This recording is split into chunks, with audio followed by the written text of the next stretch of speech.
결혼식장 입구에서 한 중년 여성이 경비에게 붙잡혀 쫓겨나고 있었습니다. 그녀는 눈물을 흘리며 자신이 신랑의 어머니라고 외쳤지만 턱시도를 입은 아들은 끝내 고개를 돌렸고 하객들의 시선 속에서 그녀는 완전히 부정당한 채 문 밖으로 밀려났습니다. 숨막히는 오늘의 이야기 끝까지 들어보세요. 구독과 좋아요, 알림 설정은 영상 제작에 큰 힘이 됩니다. 자, 그럼 오늘의 사연 함께 들어보시죠. 저는 서울 외곽의 낡은 아파트에서 혼자 살고 있는 60대 여성입니다. 이 이야기는 제 오랜 지인에게 직접 전해 들은 사연으로 듣는 내내 마음이 무너져 내렸던 이야기입니다. 그래서 이렇게 여러분께 조심스럽게 전해보려고 합니다. 여러분이라면 평생을 바쳐 키운 자식에게 결혼식장에서 모른 척 당하고 쫓겨난다면 어떻게 하시겠습니까? 그 자식이 피 한 방울 섞이지 않았지만 누구보다 사랑으로 키운 아들이라면 여러분은 그 상황을 견딜 수 있으시겠습니까? 그날은 하늘이 유난히 맑았습니다. 바람도 잔잔해서 결혼식 하객들이 옷매무새를 정리하기에 딱 좋은 날씨였습니다. 서울 강남의 유명 호텔 앞은 고급 승용차들로 가득 차 있었고 정문 앞에는 검은 정장을 입은 직원들이 분주하게 움직이고 있었습니다. 그곳은 누구나 쉽게 들어갈 수 있는 자리가 아니었습니다. 초대받은 사람만이 입장할 수 있는 철저하게 통제된 공간이었습니다. 그 화려한 공간 한켠에 전혀 어울리지 않는 한 여성이 서 있었습니다. 나이는 60대 초반쯤 되어 보였고 옷은 단정했지만 오래 입은 흔적이 역력했습니다. 손에는 작은 종이 상자가 들려 있었는데 아마도 정성껏 준비한 결혼 선물로 보였습니다. 그녀는 한동안 입구를 바라보며 서 있었습니다. 쉽게 발걸음을 떼지 못하는 모습이었습니다. 몇 번이나 심호흡을 하고 손으로 옷깃을 다듬고 다시 멈춰 서기를 반복했습니다. 괜찮아, 괜찮아. 오늘은 좋은 날이니까. 그녀는 스스로를 다독이듯 중얼거렸습니다. 그리고 마침내 용기를 낸 듯 천천히 입구 쪽으로 걸음을 옮겼습니다. 입구 앞에 서자 검은 정장을 입은 경비가 자연스럽게 그녀를 막아섰습니다. 초대장 확인하겠습니다. 그녀는 잠시 당황한 듯 가방을 뒤적였습니다. 손이 떨려서인지 물건이 쉽게 잡히지 않는 모습이었습니다. 아, 저 초대장은 따로 못 받았는데요. 경비의 표정이 굳었습니다. 초대장이 없으시면 입장이 어렵습니다. 그녀는 급하게 말을 이었습니다. 아니에요. 저 신랑 어머니입니다. 안에 들어가면 아들이. 그 순간 경비의 눈빛이 미묘하게 바뀌었습니다. 그는 이어폰에 손을 가져다 대더니 누군가와 짧게 통신을 주고받았습니다. 잠시 후 그는 다시 그녀를 바라봤습니다. 이번에는 더 단호한 표정이었습니다. 죄송합니다. 입장하실 수 없습니다. 그녀는 순간 말을 잇지 못했습니다. 왜요? 제가 엄마인데. 신랑 측에서 사전에 말씀하셨습니다. 특정 인물은 절대 입장시키지 말라고요. 그 말은 짧았지만 너무도 분명했습니다. 그녀의 얼굴에서 혈색이 순식간에 사라졌습니다. 그 특정 인물이 저라는 건가요? 경비는 대답하지 않았습니다. 하지만 더 이상 묻지 않아도 알 수 있었습니다. 그녀의 손에 들려있던 선물 상자가 미세하게 흔들렸습니다. 손에 힘이 풀리는 듯 했습니다. 그때 주변에 있던 하객 몇 명이 이 상황을 알아차리고 시선을 보내기 시작했습니다. 조용히 속삭이는 소리가 들렸습니다. 누구야? 어머니라는데 왜 못 들어가? 그녀는 그 시선들을 느끼면서도 자리에서 물러서지 않았습니다. 아니에요. 뭔가 잘못된 거예요. 우리 준호가 그럴 리 없어요. 그녀는 거의 자신에게 말하듯 중얼거리며 한 발짝 더 앞으로 나섰습니다. 경비가 다시 팔을 막았습니다. 더 이상 접근하시면 안 됩니다. 그 순간 결혼식장 내부의 문이 열리며 사람들이 하나둘 나오기 시작했습니다.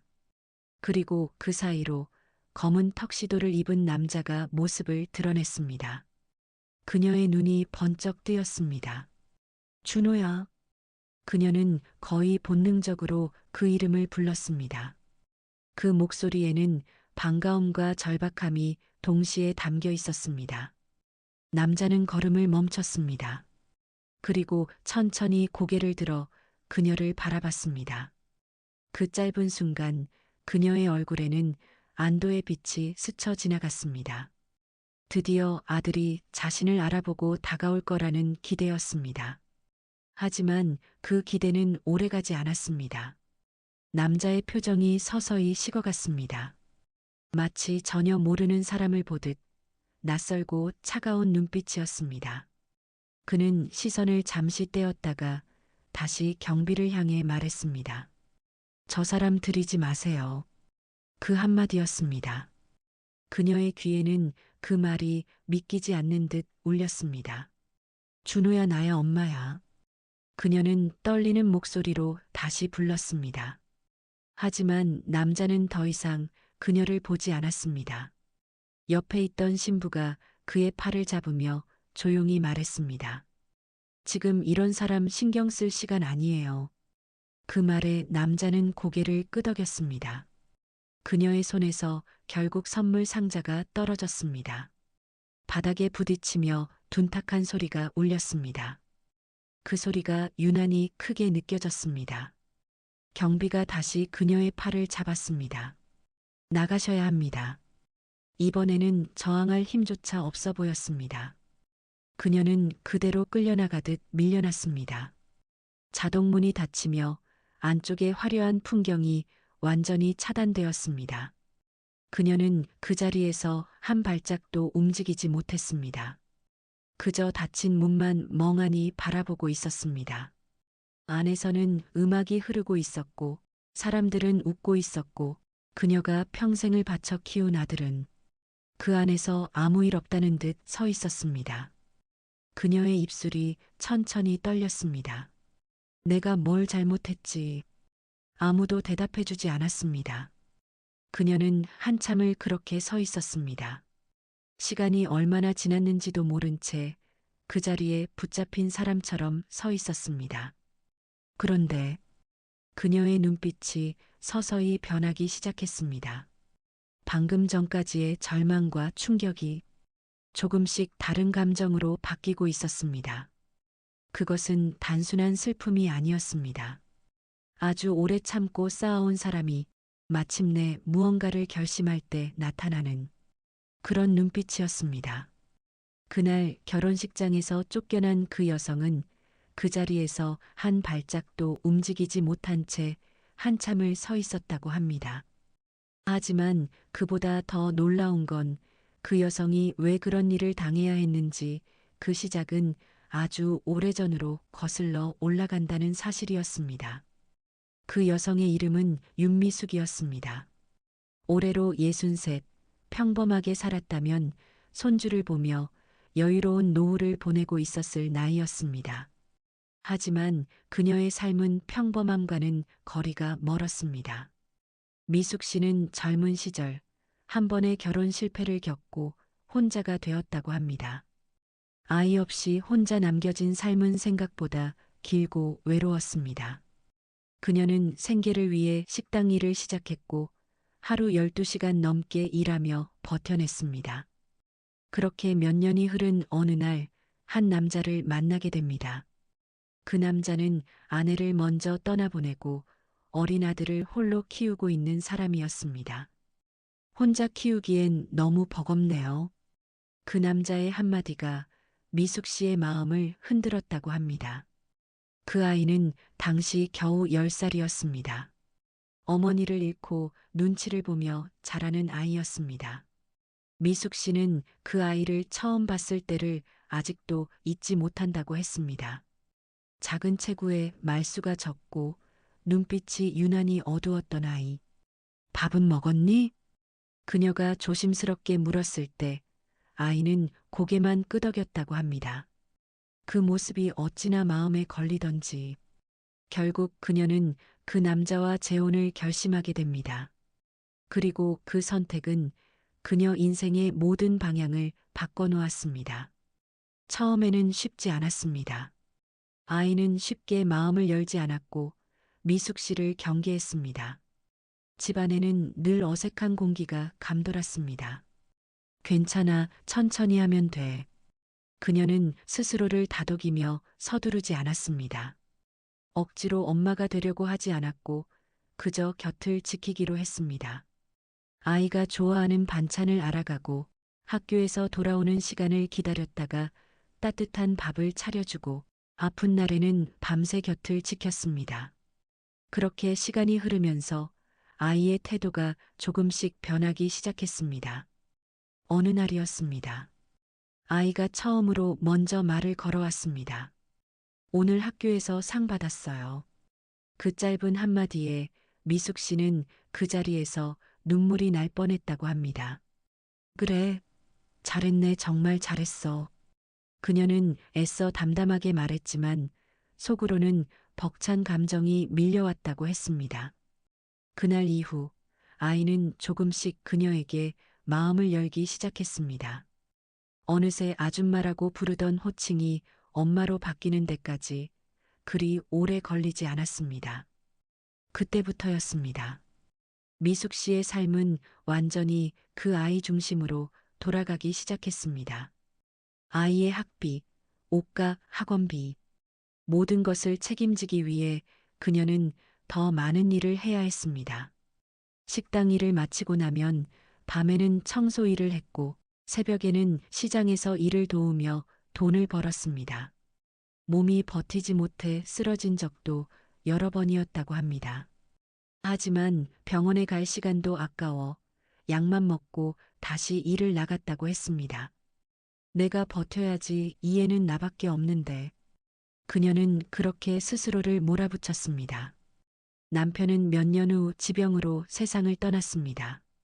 그때 아이는 고등학생이었습니다. 그날 이후 미숙 씨는 완전히 혼자가 되었지만 단 한 번도 포기할 생각을 하지 않았다고 합니다.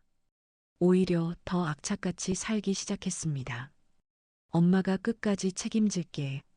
그녀는 아이 앞에서 그렇게 말했습니다. 그 말은 단순한 위로가 아니라 그녀 인생 전체를 건 약속이었습니다. 아이는 대학에 진학했고 이후 취업까지 성공하며 점점 사회적으로 자리를 잡아갔습니다. 그 모습을 지켜보며 미숙 씨는 늘 말했습니다. 이제 다 컸네. 내가 할 일은 다 했지. 그녀의 얼굴에는 늘 만족스러운 미소가 떠올랐다고 합니다. 하지만 그 무렵부터 조금씩 이상한 변화가 시작됐습니다. 아이가 집에 오는 횟수가 점점 줄어들기 시작했습니다. 전화도 짧아졌고 대화는 형식적으로 변했습니다. 바빠요, 엄마. 나중에 전화할게요. 그 말이 반복되기 시작했습니다. 처음에는 그저 일이 바빠서 그런 거라고 생각했습니다. 사회생활을 시작했으니 그럴 수 있다고 이해하려 했습니다. 하지만 시간이 갈수록 그 거리는 점점 더 멀어졌습니다. 명절에도 오지 않는 일이 생겼고 생일에도 연락이 늦어지는 일이 반복됐습니다. 그럴 때마다 그녀는 스스로를 설득했습니다. 그래, 요즘 애들 다 바쁘지 뭐. 그러면서도 혼자 남은 집에서 텅 빈 식탁을 바라보며 한참을 앉아 있는 날이 많아졌다고 합니다. 그렇게 몇 년이 흐른 어느 날 아들에게서 전화가 걸려왔습니다. 오랜만에 연락이었습니다. 그녀는 반가운 마음에 급히 전화를 받았습니다. 준호야? 그런데 돌아온 말은 예상과는 조금 달랐습니다. 엄마, 나 결혼해요. 그 말은 너무도 담담하게 아무 감정 없이 전달됐습니다. 그녀는 순간 말을 잇지 못했습니다. 기쁜 소식이었지만 어딘가 이상한 기분이 들었다고 합니다. 그래, 언제? 다 정해졌어요. 나중에 따로 말씀드릴게요. 그 짧은 대화가 끝이었습니다. 전화가 끊어진 후에도 그녀는 한참 동안 핸드폰을 들고 서 있었다고 합니다. 분명 기쁜 일이었지만 어딘가 빠져 있는 느낌, 그리고 그때부터였습니다. 그녀의 불안이 서서히 현실이 되어가기 시작한 것은 아들의 결혼 소식을 들은 그날 이후 윤미숙 씨의 일상은 눈에 띄게 달라졌다고 합니다. 그동안 뜸했던 연락이 다시 이어지기를 바랐고, 이제는 정말 가족으로서 함께할 수 있겠다는 기대도 생겼습니다. 하지만 그 기대는 오래가지 않았고, 오히려 더 깊은 불안으로 바뀌기 시작했습니다. 전화 한 통으로 전해진 결혼 소식 이후 며칠 동안 아무런 추가 연락이 없었다고 합니다. 보통이라면 날짜나 장소, 상대에 대한 이야기가 이어져야 하는데 아들은 더 이상 말을 꺼내지 않았습니다. 미숙 씨는 몇 번이나 전화를 걸까 말까 망설였다고 합니다. 괜히 부담을 줄까봐, 혹시라도 싫어할까봐 쉽게 연락하지 못했습니다. 하지만 결국 참지 못하고 전화를 걸었습니다. 준호야, 엄마야. 수화기 너머에서 잠시 정적이 흘렀습니다. 그리고 짧은 대답이 돌아왔습니다. 네, 엄마. 그 목소리는 예전처럼 따뜻하지 않았다고 합니다. 어딘가 거리를 두는 듯한 조심스러운 느낌이었습니다. 결혼한다고 했잖아. 엄마도 좀 알아야지. 상대는 어떤 사람이니? 잠시 침묵이 이어졌습니다. 나중에 말씀드릴게요. 그 한마디였습니다. 그녀는 더 이상 묻지 못했습니다. 괜히 더 묻다가 부담이 될까봐 그저 그래 하고 전화를 끊었다고 합니다. 그날 이후로 그녀는 매일같이 전화를 기다렸다고 합니다. 혹시라도 다시 연락이 올까 싶어서 외출할 때도 휴대폰을 꼭 쥐고 다녔다고 했습니다. 그리고 일주일쯤 지났을 때였습니다. 아들에게서 다시 연락이 왔습니다. 엄마, 이번 주말에 시간 되세요? 그 한마디에 그녀의 얼굴이 밝아졌습니다. 되지. 언제든 되지. 상견례 있어요. 그 말을 듣는 순간 가슴이 쿵 하고 내려앉았다고 합니다. 상견례. 결혼을 앞두고 양가가 처음 만나는 자리. 그녀는 그 단어의 무게를 누구보다 잘 알고 있었습니다. 그래, 알겠다. 준비하고 갈게. 전화를 끊은 뒤 그녀는 한참을 멍하니 서 있었다고 합니다. 기쁜 마음과 함께 설명할 수 없는 불안이 동시에 밀려왔다고 했습니다. 그 주말 그녀는 옷장을 몇 번이나 열었다 닫았다를 반복했습니다. 무슨 옷을 입어야 할지 몰라 한참을 고민했습니다. 결국 가장 단정한 옷을 꺼내 입고 머리도 정성스럽게 손질했습니다.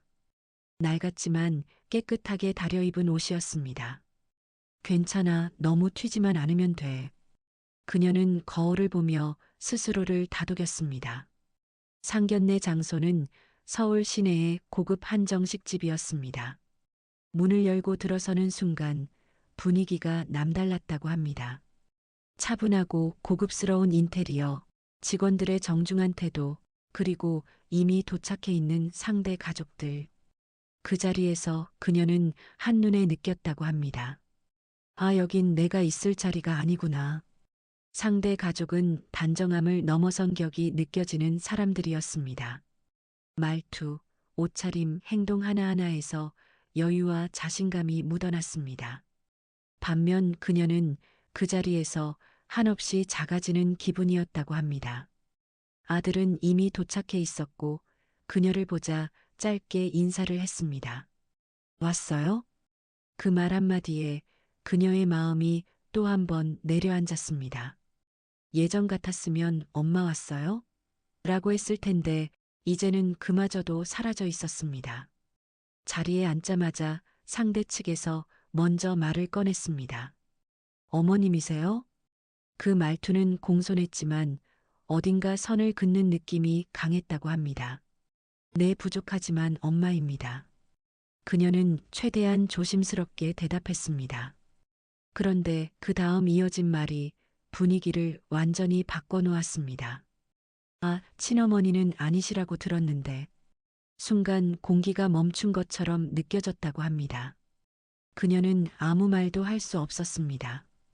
그저 고개를 끄덕일 수밖에 없었습니다. 그래도 오래 키우셨다면서요?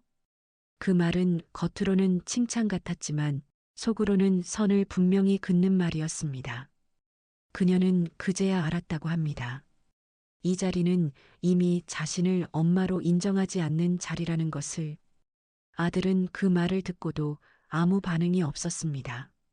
그저 물잔을 들고 조용히 앉아 있을 뿐이었습니다. 그 모습이 더 아팠다고 합니다. 그래도 애는 착해서. 그녀가 겨우 말을 꺼냈지만 상대 측은 이미 관심이 없는 듯 했습니다. 대화는 자연스럽게 신부 쪽으로 흘러갔습니다. 집안, 재산, 사업 이야기들이 오갔고 그녀는 그 대화에 끼어들 수 없었습니다. 그저 조용히 앉아 있을 뿐이었습니다. 음식이 나왔지만 그녀는 거의 먹지 못했습니다. 목으로 넘어가지 않았다고 합니다. 그 자리에서 그녀는 분명히 느꼈습니다. 자신은 이 결혼에서 환영받지 못하는 존재라는 것을. 그리고 더 충격적인 건 그 사실을 누구보다 잘 알고 있는 사람이 바로 자신의 아들이라는 것이었습니다. 상견례가 끝나고 밖으로 나왔을 때 그녀는 조심스럽게 아들에게 물었습니다. 준호야, 엄마가 거기서 좀 불편했는데. 아들은 잠시 침묵하다가 짧게 말했습니다. 엄마, 괜히 그런데 신경 쓰지 마세요. 그 말은 위로가 아니었습니다. 오히려 더 이상 개입하지 말라는 경고처럼 들렸다고 합니다. 그녀는 더 이상 말을 이어가지 못했습니다. 그날 이후로 그녀는 깨닫기 시작했습니다. 자신이 알고 있던 아들, 자신이 평생을 바쳐 키운 그 아이가 조금씩 아주 확실하게 변하고 있다는 것을. 그리고 그 변화는 생각보다 훨씬 더 깊고 돌이킬 수 없는 방향으로 향하고 있었습니다. 상견례 이후 윤미숙 씨의 일상은 완전히 달라졌다고 합니다. 그날 느꼈던 불편함과 모욕감은 시간이 지나도 사라지지 않았고 오히려 점점 더 선명하게 마음속에 남아 그녀를 짓눌렀습니다. 그리고 그때부터 그녀는 자신이 아들의 삶에서 조금씩 밀려나고 있다는 사실을 분명히 느끼기 시작했습니다. 상견례가 끝난 날 밤 그녀는 집으로 돌아와 한참 동안 불도 켜지 않은 채 앉아 있었다고 합니다. 창밖에서 들어오는 희미한 불빛만이 방 안을 비추고 있었고 그 속에서 그녀의 표정은 보이지 않았습니다.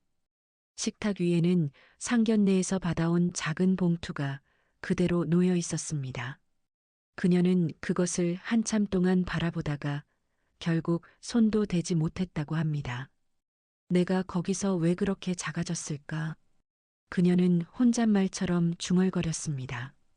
누군가에게 묻고 싶은 마음이었지만 물어볼 사람도 없었습니다. 그날 이후 아들과의 연락은 더욱 줄어들기 시작했습니다. 예전에는 일주일에 한 번이라도 오던 전화가 이제는 한 달에 한 번도 오지 않았습니다. 그녀가 먼저 전화를 걸면 대부분 짧은 대답으로 끝났습니다. 바빠요, 엄마. 회의 중이에요. 나중에 전화할게요. 그 말들이 반복되면서 그녀는 점점 전화를 거는 것조차 망설이게 되었습니다. 괜히 귀찮게 하는 거 아닐까? 그녀는 스스로를 그렇게 다독이며 휴대폰을 내려놓는 일이 많아졌습니다. 집안은 점점 더 조용해졌습니다. 아들이 떠난 뒤로도 늘 그를 기다리던 공간이었지만 이제는 그 기다림조차 점점 사라지고 있었습니다. 식탁 위에 두 사람 몫으로 차리던 반찬은 하나로 줄어들었고 밥을 먹다가도 문득 멈춰서서 한숨을 쉬는 날이 많아졌습니다. 그런데도 그녀는 아직 완전히 포기하지는 않았습니다. 결혼하면 달라질 수도 있겠지. 그녀는 그렇게 스스로를 설득했습니다. 며느리가 생기면 오히려 관계가 더 좋아질 수도 있다고 믿고 싶었습니다. 그래서 결혼 준비에 대해서라도 조금은 알고 싶었습니다. 며칠을 망설이다가 다시 아들에게 전화를 걸었습니다. 준호야 엄마인데. 잠시 후 짧은 대답이 돌아왔습니다. 네. 그녀는 조심스럽게 말을 꺼냈습니다. 결혼 준비 많이 바쁘지? 엄마도 뭐라도 도와줄까 해서. 그 말은 진심이었습니다. 돈이 많지 않아도 손이 필요하다면 언제든 돕고 싶은 마음이었습니다. 하지만 돌아온 대답은 예상과 달랐습니다. 괜찮아요. 다 알아서 하고 있어요. 그 말은 너무도 단호했습니다. 그래도 엄마가 할 수 있는 게. 그녀가 말을 이어가려 하자 아들은 말을 끊었습니다. 엄마. 그 한마디에 그녀는 말을 멈췄습니다. 그냥 신경 쓰지 마세요. 그 말은 부드러웠지만 분명 선을 긋는 말이었습니다. 그녀는 더 이상 아무 말도 할 수 없었습니다. 그래 알겠다. 그렇게 말하며 전화를 끊었지만 손이 한참 동안 떨렸다고 합니다. 그날 밤 그녀는 잠을 이루지 못했습니다. 눈을 감으면 상견례 자리에서의 장면이 계속 떠올랐습니다. 자신을 바라보던 차가운 시선들, 그리고 아무 말도 하지 않던 아들의 얼굴. 그 모든 것이 머릿속을 떠나지 않았습니다. 며칠 후 그녀는 우연히 동네에서 아들의 지인을 만나게 됩니다. 어머님, 요즘 준호 씨 결혼 준비로 바쁘시죠? 그 말에 그녀는 잠시 머뭇거렸습니다. 아, 응, 그렇지. 자연스럽게 대답했지만 속은 그렇지 않았습니다. 신부 집안이 엄청 대단하다던데요? 재벌 쪽이라고. 그 말에 그녀의 가슴이 또 한 번 내려앉았습니다. 그래. 네. 그래서 결혼식도 호텔에서 크게 한다고 들었어요. 그녀는 그제야 깨달았습니다. 자신이 아들의 결혼에 대해 아는 것이 거의 없다는 사실을. 그날 이후 그녀는 직접 알아보기 시작했습니다. 누군가에게 묻고 조심스럽게 정보를 모았습니다. 그렇게 해서 겨우 알아낸 결혼식 날짜와 장소. 하지만 그 과정에서 또 하나의 사실을 알게 되었습니다. 그녀에게는 초대장이 오지 않았다는 것이었습니다. 그 사실을 확인한 순간 그녀는 한참을 멍하니 앉아 있었다고 합니다. 설마 실수겠지. 그녀는 그렇게 믿고 싶었습니다. 하지만 며칠이 지나도 아무 연락도 오지 않았습니다.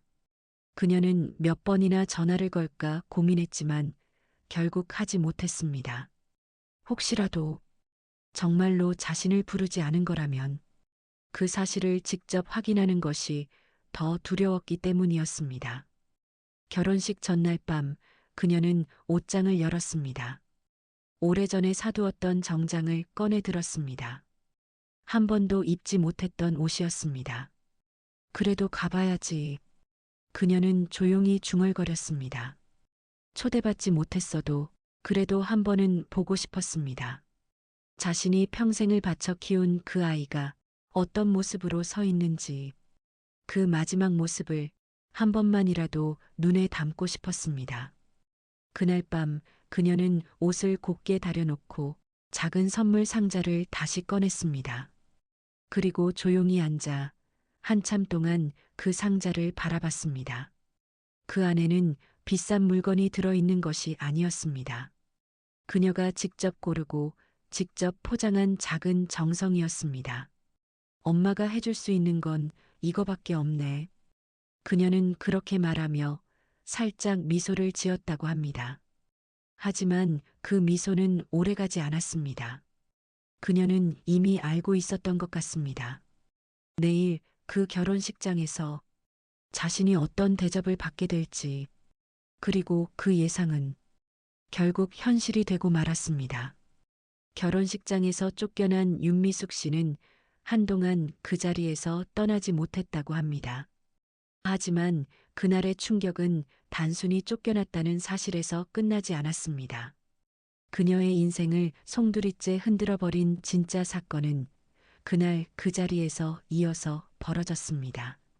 자동문이 닫힌 뒤에도 그녀는 한참을 그 앞에 서 있었다고 합니다.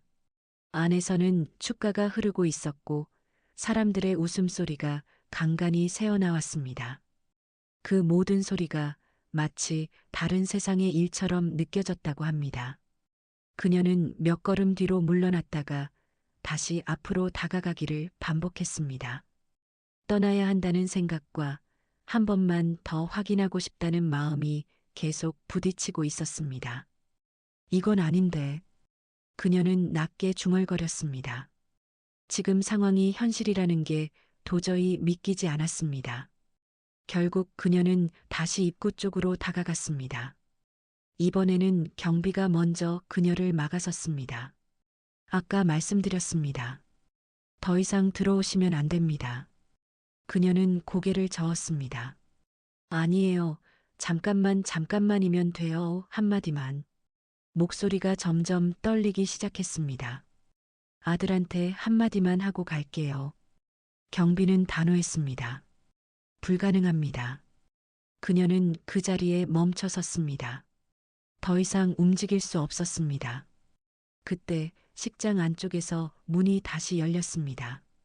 결혼식이 본격적으로 시작되기 전 신랑이 잠시 밖으로 나오는 순간이었습니다. 그녀의 눈이 번쩍 뜨였습니다. 준호야. 이번에는 소리내지 못하고 입술만 움직였다고 합니다. 아들은 주변 사람들과 함께 걸어 나오고 있었습니다.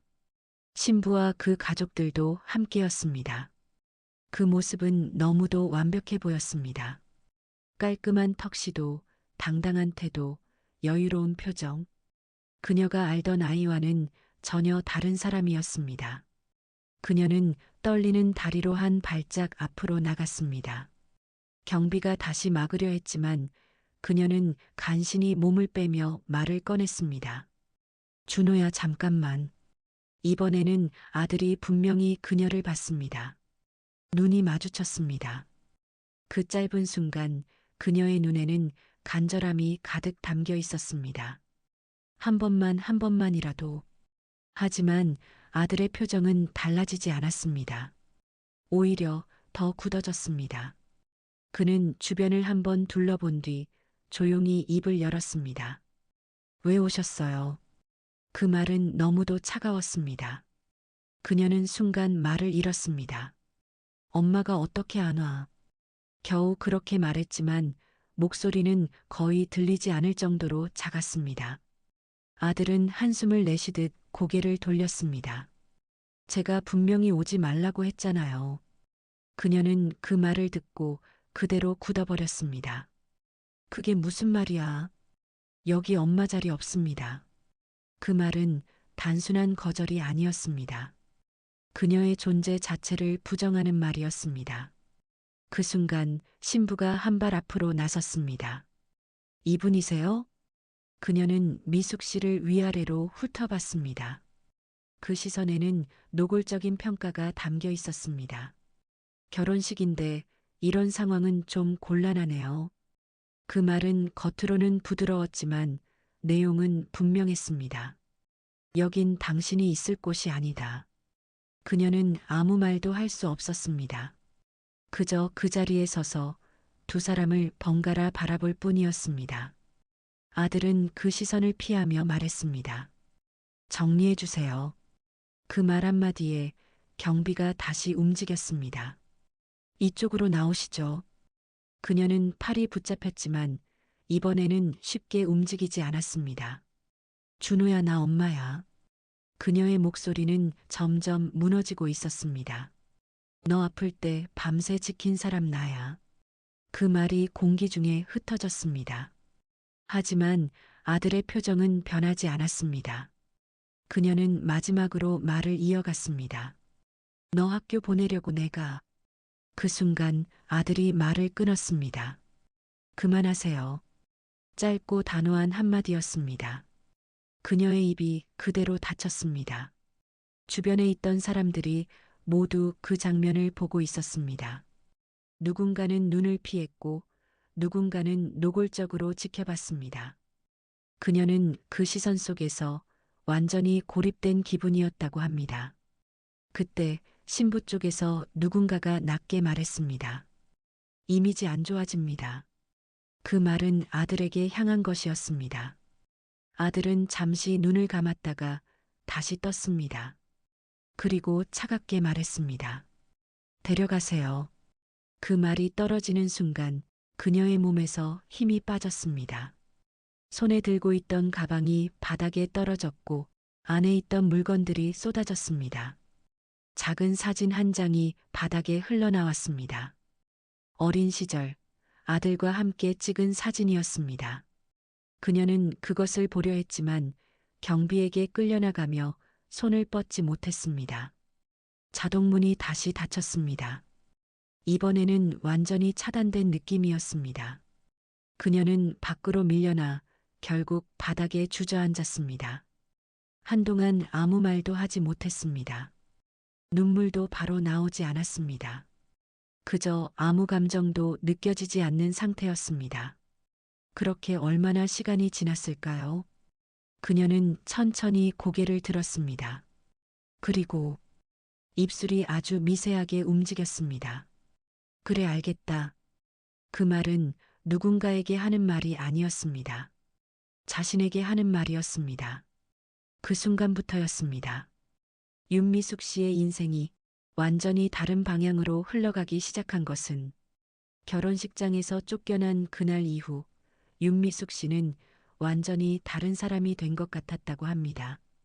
울고불고 매달릴 줄 알았던 그녀는 오히려 놀랄 만큼 차분해졌고 그 차분함 속에서 무언가를 결심한 듯한 기운이 느껴졌습니다. 그리고 그 결심은 단순한 포기가 아니라 아주 치밀한 시작이었습니다. 그날 집으로 돌아오는 길, 그녀는 한 번도 뒤를 돌아보지 않았다고 합니다. 택시 안에서도 아무 말 없이 창밖만 바라보고 있었다고 했습니다. 집에 도착해 문을 열었을 때 늘 그렇듯 적막한 공기가 그녀를 맞이했습니다. 하지만 그날은 그 공기가 전혀 다르게 느껴졌다고 합니다. 그녀는 신발도 벗지 않은 채 한참을 서 있었습니다. 그리고 천천히, 아주 천천히 안으로 들어갔습니다. 방 안은 그대로였습니다. 아들이 마지막으로 다녀간 이후 거의 변한 것이 없었습니다. 벽에 걸린 사진, 책장에 꽂힌 졸업 앨범, 그리고 식탁 위에 그대로 놓여 있는 두 사람용 식기. 그 모든 것이 여전히 그 자리에 있었지만 그녀에게는 이제 아무 의미도 없는 것처럼 느껴졌다고 합니다. 그녀는 조용히 의자에 앉았습니다. 그리고 한참 동안 아무것도 하지 않았습니다. 눈물이 나올 줄 알았는데 이상하게도 눈물이 나오지 않았다고 합니다. 대신 머릿속이 점점 또렷해지기 시작했습니다. 내가 뭘 했지? 그녀는 낮게 중얼거렸습니다. 그리고 스스로에게 답하듯 말을 이어갔습니다. 나는 다 줬지. 그녀의 기억이 하나씩 떠올랐습니다. 아들이 어릴 때 아팠던 날, 밤새 등을 두드리며 지켜주던 시간, 학원비를 마련하기 위해 새벽까지 일했던 날들, 남편이 죽고 난 뒤 혼자서 버텨냈던 그 긴 시간들, 그 모든 것이 한순간에 스쳐 지나갔습니다. 근데 나는 아무것도 못 받았네. 그녀의 목소리는 차분했습니다. 이제는 감정이 아니라 사실을 정리하는 듯한 톤이었습니다. 그녀는 자리에서 일어나 서랍을 열었습니다. 그리고 한 묶음의 서류를 꺼냈습니다. 그 서류는 오랫동안 손대지 않았던 것이었습니다. 하지만 그녀는 정확히 어디에 무엇이 있는지 알고 있었습니다. 통장, 계약서, 부동산 관련 서류들. 그녀는 하나씩 펼쳐보며 확인하기 시작했습니다. 아들의 사업 자금으로 들어갔던 돈, 집을 담보로 대출을 받아 지원했던 내역, 그리고 아직 명의가 자신에게 남아있는 재산들. 그녀의 손이 멈췄습니다. 아직 내 이름이네. 그녀는 그 문장을 몇 번이나 반복해서 확인했습니다. 아들의 사업은 점점 커졌지만 그 기반이 된 자금과 자산은 대부분 그녀의 이름으로 되어 있었습니다. 그 사실을 그제야 다시 깨닫게 된 것입니다. 그녀의 눈빛이 달라졌습니다. 조금 전까지의 공허함이 사라지고 대신 아주 또렷한 의지가 자리 잡기 시작했습니다. 그래, 내가 준 거지. 그녀는 조용히 말했습니다. 내가 준 건 내가 가져올 수도 있지. 그날 밤 그녀는 처음으로 잠을 이루지 못했습니다. 하지만 그 이유는 슬픔 때문이 아니었습니다. 무언가를 정리하고 무언가를 준비해야 한다는 생각이 머릿속을 가득 채우고 있었기 때문이었습니다. 다음 날 아침 그녀는 평소보다 일찍 집을 나섰습니다. 그리고 한 건물 앞에 멈춰 섰습니다. 법률사무소였습니다. 문 앞에서 잠시 멈췄지만 이번에는 망설이지 않았습니다. 곧바로 문을 열고 들어갔습니다. 어떤 일로 오셨습니까? 직원의 질문에 그녀는 잠시 생각한 뒤 입을 열었습니다. 제가 제 돈을 돌려받고 싶어서 왔습니다. 그 말은 짧았지만 단호했습니다. 상담실에 앉은 그녀는 그동안의 상황을 하나하나 설명하기 시작했습니다. 아들을 어떻게 키웠는지, 어떤 방식으로 돈을 지원했는지, 그리고 현재 어떤 상태인지. 변호사는 조용히 이야기를 듣고 있었습니다. 그리고 서류를 몇 장 넘겨본 뒤 고개를 들었습니다. 가능합니다. 그 한마디였습니다. 그녀의 눈이 흔들렸습니다. 정말 가능해요? 네. 명의가 아직 어머님께 있다면 충분히 법적으로 대응 가능합니다. 그 순간 그녀의 가슴 깊은 곳에서 무언가가 올라왔다고 합니다. 그것은 분노도 슬픔도 아니었습니다. 오히려 이제야 시작이다라는 느낌에 가까웠다고 합니다. 그녀는 고개를 천천히 끄덕였습니다. 그럼 부탁드릴게요. 그 말과 함께 그녀의 표정이 완전히 바뀌었습니다. 그날 이후 그녀는 더 이상 예전의 윤미숙이 아니었습니다. 집으로 돌아온 그녀는 다시 한번 서류를 정리했습니다. 그리고 통장 잔액, 계약 내용, 모든 것을 꼼꼼히 확인했습니다. 이제는 감정이 아닌 계산으로 움직이기 시작한 것입니다. 그녀는 조용히 중얼거렸습니다. 준호야. 그 이름을 부르는 목소리에는 더 이상 떨림이 없었습니다. 이제는 엄마 차례다. 그녀의 눈빛은 차가웠습니다. 그동안 참고 또 참고 모든 것을 내어주며 살아왔던 한 사람이 마침내 돌아설 때의 눈빛이었습니다. 그리고 그 순간부터 그녀의 복수는 이미 시작된 것이었습니다. 결혼식이 한창 진행되던 그 순간 누구도 예상하지 못한 일이 벌어졌다고 합니다. 완벽하게 흘러가던 식은 단 몇 분 사이에 무너져 내렸고 그 중심에는 조용히 사라졌던 윤미숙 씨가 다시 나타나 있었습니다. 식장은 화려한 조명과 음악으로 가득 차 있었습니다.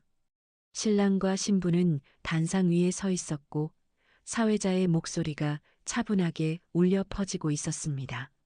하객들은 조용히 자리에 앉아 그 장면을 지켜보고 있었습니다.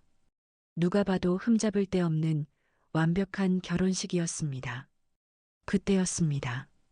입구 쪽에서 갑자기 작은 소란이 일어나기 시작했습니다. 처음에는 아무도 크게 신경 쓰지 않았습니다. 하객 한두 명이 늦게 들어오는 정도로 생각했기 때문입니다. 하지만 그 소란은 점점 커졌습니다. 그리고 곧 식장 안쪽까지 웅성거림이 퍼지기 시작했습니다. 단상 위에 있던 아들의 표정이 미묘하게 흔들렸습니다. 그는 본능적으로 입구 쪽을 바라봤습니다. 그리고 그 순간 그의 눈이 멈췄습니다. 그곳에 윤미숙 씨가 서 있었습니다. 하지만 아까와는 전혀 다른 모습이었습니다. 단정하게 차려입은 옷, 흐트러짐 없는 자세, 그리고 무엇보다 전혀 흔들리지 않는 눈빛. 그녀는 천천히, 아주 천천히 안으로 걸어 들어왔습니다. 하객들의 시선이 한꺼번에 그녀에게 쏠렸습니다. 저 사람 아까 누군가의 속삭임이 퍼졌습니다. 아들은 그 자리에서 굳어버린 듯 서 있었습니다. 그녀는 멈추지 않았습니다. 단상 바로 앞까지 걸어갔습니다. 사회자가 당황한 표정으로 말을 멈췄습니다. 잠시 정적이 흘렀습니다. 그녀는 고개를 들어 아들을 바라봤습니다. 그리고 조용히 입을 열었습니다. 잠깐이면 됩니다. 그 한마디에 식장 안의 공기가 완전히 달라졌습니다. 아들은 이를 악물듯 말했습니다. 여기서 뭐 하시는 거예요? 그녀는 그의 말을 끊지 않았습니다. 그저 준비해온 서류를 꺼냈습니다. 오늘은 엄마로 온 게 아니라 채권자로 왔습니다. 그 말이 떨어지는 순간 하객들 사이에서 술렁임이 터졌습니다. 신부의 표정이 굳었습니다. 지금 무슨 말씀이세요? 그녀는 천천히 서류를 펼쳤습니다. 여기 있는 건 전부 제 이름으로 된 자산입니다. 그녀의 목소리는 떨리지 않았습니다. 이 결혼을 위해 이 아이가 사용한 돈도 전부 여기서 나갔습니다. 아들의 얼굴이 점점 창백해졌습니다. 엄마, 그만하세요. 그의 목소리는 낮았지만 분명히 흔들리고 있었습니다. 하지만 그녀는 멈추지 않았습니다. 그런데 오늘 알았습니다. 그녀는 잠시 말을 멈췄습니다. 이 아이에게 저는 엄마가 아니더군요. 그 말은 조용했지만 식장 전체에 울려 퍼졌습니다. 신부 쪽 가족이 자리에서 일어나기 시작했습니다. 이게 무슨 상황입니까? 누군가 날카롭게 물었습니다. 그녀는 고개를 돌려 그들을 바라봤습니다. 확인해 보시면 됩니다. 그리고 서류를 건넸습니다. 현재 사업 자금, 부동산, 대출 전부 제 명의입니다. 그 말이 끝나자마자 신부 쪽 사람들의 표정이 급격히 변했습니다. 서류를 확인하던 남자가 목소리를 낮췄습니다. 이거 사실입니까? 아들은 아무 말도 하지 못했습니다. 그 침묵이 모든 것을 증명하고 있었습니다. 식장 안의 분위기가 완전히 뒤집혔습니다. 하객들의 시선이 한순간에 바뀌었습니다. 조금 전까지 완벽했던 신랑이 순식간에 의심의 중심에 서게 된 것입니다. 신부가 한 발짝 뒤로 물러났습니다.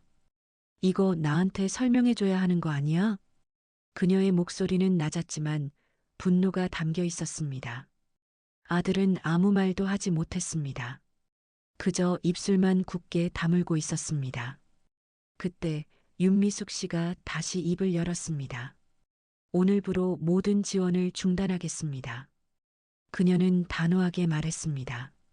그리고 법적으로도 정리할 겁니다. 그 말은 선고와도 같았습니다. 아들의 얼굴이 완전히 무너졌습니다. 그는 한 발짝 앞으로 나오려 했지만 이미 상황은 그의 손을 떠난 뒤였습니다. 신부 쪽 가족이 자리에서 일어났습니다. 이 결혼 다시 생각해야겠군요. 그 말은 조용했지만 결정적이었습니다. 식장은 더 이상 결혼식장이 아니었습니다. 완전히 무너진 자리였습니다. 그녀는 그 모습을 잠시 바라봤습니다. 그리고 아들에게 시선을 고정했습니다. 이제 알겠니? 그녀의 목소리는 낮고 차분했습니다. 누가 널 여기까지 데려왔는지. 아들은 아무 대답도 하지 못했습니다. 그저 그 자리에 서서 모든 것이 무너지는 것을 바라볼 뿐이었습니다. 그녀는 더 이상 말을 하지 않았습니다. 천천히 몸을 돌렸습니다. 그리고 아무도 막지 않는 길을 따라 조용히 식장을 걸어 나갔습니다. 이번에는 아무도 그녀를 막지 않았습니다. 그날 결혼식은 결국 끝까지 이어지지 못했다고 합니다. 화려하게 시작됐던 자리는 순식간에 무너졌고 사람들은 하나둘씩 자리를 떠났습니다. 그리고 그 중심에 서 있던 아들은 그 모든 것을 잃은 채 그 자리에 남겨졌습니다. 윤미숙 씨가 식장을 나선 뒤 안에서는 더 큰 혼란이 이어졌다고 합니다. 신부 측 가족은 급하게 자리를 정리하기 시작했고 하객들 사이에서는 상황에 대한 이야기가 빠르게 퍼져나갔습니다. 사기 아니야? 돈 다 어머니 명의라던데. 수군거림은 점점 커졌고 그 소리는 단상 위에 서 있던 아들의 귀에도 그대로 들어갔습니다. 신부는 더 이상 자리에 서 있지 않았습니다. 이미 뒤돌아서 가족들과 함께 식장을 빠져나가고 있었다고 합니다. 아들은 그 모습을 멍하니 바라보고 있었습니다. 잠깐만 얘기 좀 하자. 그가 간신히 입을 열었지만 돌아오는 대답은 없었습니다. 신부는 단 한 번도 뒤를 돌아보지 않았습니다. 그 순간 모든 것이 끝났다는 것을 아들도 알 수밖에 없었다고 합니다. 식장은 점점 비워졌습니다. 조금 전까지 웃음과 박수로 가득했던 공간이 순식간에 차갑고 조용한 장소로 변해버렸습니다. 아들은 단상 위에서 내려오지 못한 채 서 있었다고 합니다. 누군가 다가와 말을 걸어도 제대로 대답하지 못했습니다. 그의 얼굴에는 믿을 수 없다는 표정과 뒤늦게 밀려오는 현실이 동시에 담겨 있었습니다. 이게 뭐야? 그는 낮게 중얼거렸다고 합니다. 하지만 그 질문에 답해줄 사람은 아무도 없었습니다. 한편 윤미숙 씨는 식장을 나와 천천히 걸음을 옮기고 있었습니다. 급하게 나오지도 않았고 뒤를 돌아보지도 않았습니다. 마치 모든 것을 내려놓은 사람처럼 아주 담담한 걸음이었다고 합니다. 호텔 앞을 지나 도로를 건너고 사람들 사이를 지나며 그녀는 아무 말도 하지 않았습니다. 그녀의 손에는 아무것도 들려있지 않았습니다. 처음에 들고 갔던 선물 상자도 가방도 그 모든 것은 이미 그녀에게 의미가 없어진 듯 했습니다. 그녀는 한참을 걷다가 길가에 있는 작은 벤치에 앉았습니다. 그리고 처음으로 고개를 숙였습니다.